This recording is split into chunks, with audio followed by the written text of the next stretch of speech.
রবিউল আউয়াল মাসের ফজিলত ও তাৎপর্য। রাসূলুল্লাহ সাল্লাল্লাহু আলাইহি সাল্লামের জন্ম ও মৃত্যু।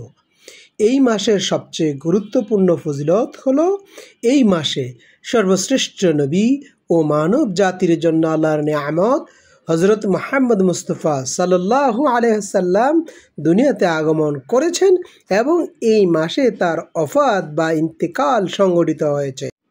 বরকতময় মাস।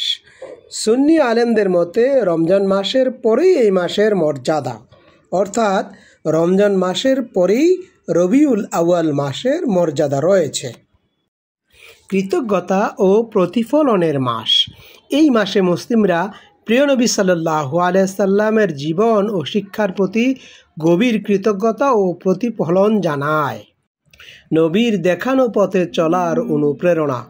রবিউল আউয়াল মাসে মুসলিমদের জন্য করণীয় বিষয় হলো নবী সাল্লাল্লাহু আলাইহি ওয়াসাল্লামের শিক্ষা ও আদর্শকে আঁকড়ে ধরা, তার আনুগত্য করা এবং তিনি যে দিন নিয়ে এসেছেন তা অনুসরণ করা।